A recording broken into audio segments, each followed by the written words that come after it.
नमस्कार, आप देख रहे हैं लाइव सिटीज़। मैं हूं आपके साथ शिवम। बिहार में हो रहे जातीय जनगणना को लेकर आज बिहार बीजेपी के प्रदेश अध्यक्ष डॉक्टर संजय जायसवाल ने एक बड़ा बयान दिया है और उन्होंने यह भी कहा है कि महागठबंधन की दलों ने जो वादा 2020 विधानसभा चुनाव के वक्त किया था वो उसे पूरा कब करेंगे। क्या कुछ कह रहे हैं डॉक्टर संजय जायसवाल, पहले आप वो सुने। 7 जनवरी से जातीय जनगणना की शुरुआत हो रही है।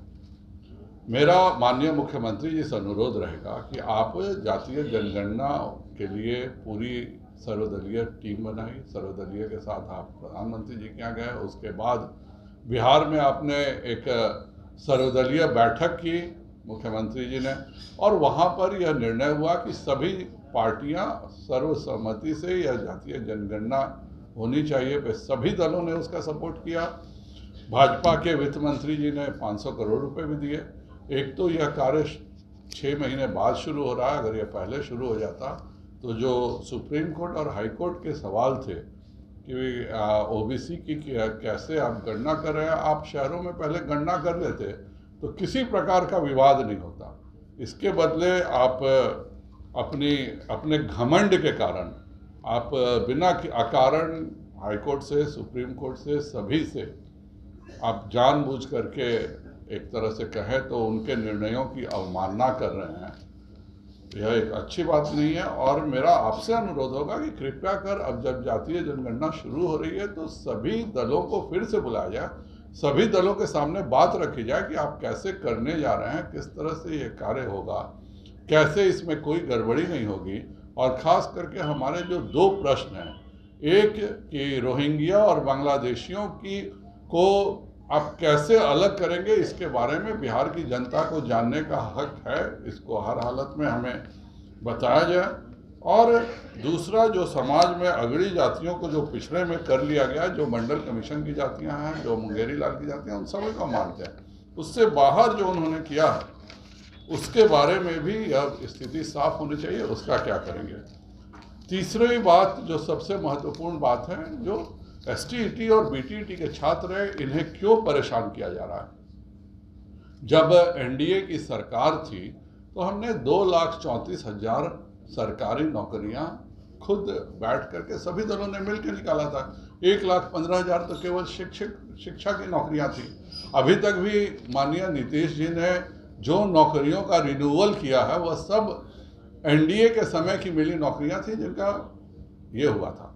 आज नीतीश जी स्वयं कहते हैं कि यह महागठबंधन की सरकार है, और अगर यह महागठबंधन की सरकार है तो मैं माननीय महागठबंधन के सभी दल, चाहे वह कांग्रेस हो, चाहे माले हो, चाहे जदयू हो, चाहे वह राजद हो या CPI हो, सभी को मैं याद दिलाना चाहूँगा कि अपना घोषणा पत्र कृपया कर याद कीजिए। मैं आप सबके सामने महागठबंधन का घोषणा पत्र रखता हूं। पहला घोषणा पत्र है, पहली कैबिनेट में 10 लाख नौजवानों को रोजगार।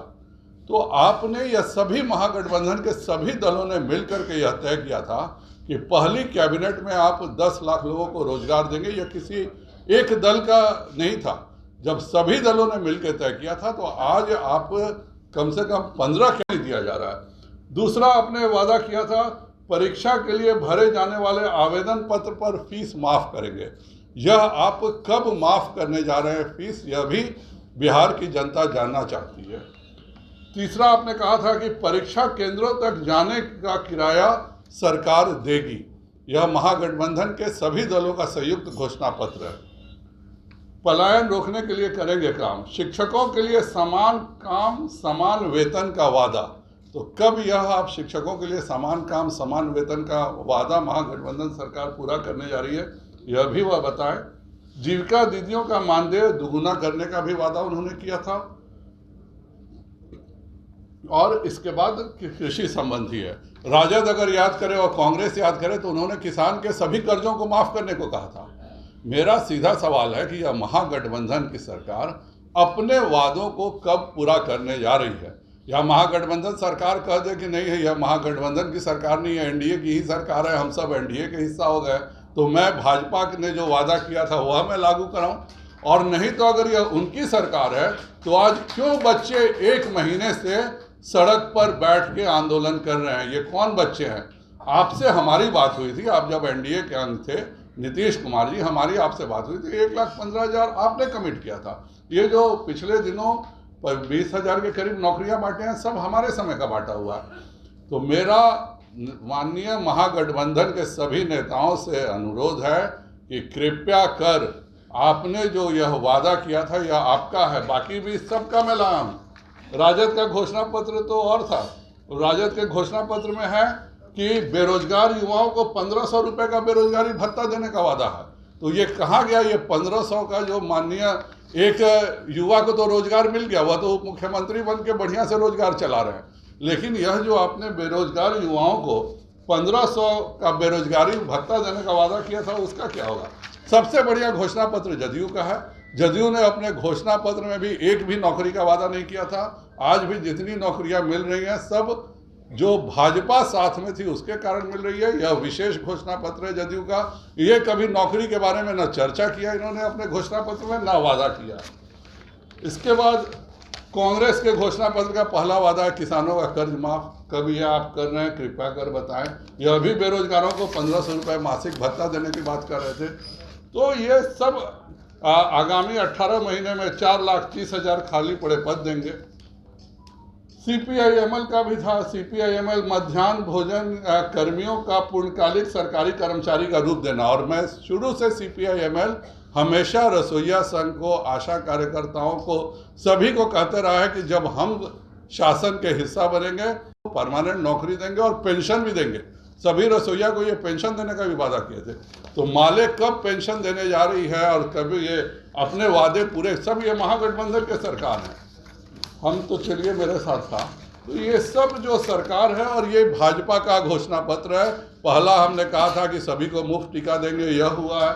दूसरा हमने कहा था कि राष्ट्रीय शिक्षा नीति में हम स्थानीय भाषा देंगे, यह हम पूरा कर चुके हैं। एनडीए सरकार में 3.5 लाख शिक्षकों की नियुक्तियां कर चुके थे हम लोग, और इसके आगे भी हम नियुक्तियों का वादा किया था और उसी के तहत हम 1,15,000 नियुक्ति दे रहे थे। वह जब पूरी योजना बन गई है तो यह क्यों नहीं हो रहा है? मैं इस सरकार को कहूंगा कि भाजपा और बिहार की जनता से वही अपील करूंगा कि वह भाजपा का घोषणा पत्र देखे और हम कहाँ गलत है यह बताए। और ये जो महागठबंधन ने अपना जो मूल घोषणा पत्र जिसमें सभी एक साथ तैयार थे, यह घोषणा क्यों नहीं लागू हो रहा है? सबसे पहले 1,15,000 जो STET BTET शिक्षक है उनको लागू करे, नहीं तो इसके खिलाफ भाजपा सड़कों पर उतरेगी। यह आपका घोषणा पत्र है और इस पर आपको जवाबदेही देना ही होगा। यही कहने के लिए आज आप सबके सामने। तो आपने साफ तौर पे सुना, बिहार में हो रहे जातीय जनगणना को लेकर संजय जायसवाल ने मुख्यमंत्री नीतीश कुमार से कई आग्रह किया है। साथ ही साथ महागठबंधन की दलों को उन्होंने याद दिलाया है कि जो वादा आपने 2020 विधानसभा चुनाव में किया था उसे आप कब पूरा करेंगे। बहरहाल अब बने रहे हमारे साथ। अगर आपने हमारे चैनल को सब्सक्राइब नहीं किया है तो जल्द से जल्द सब्सक्राइब कर ले। धन्यवाद।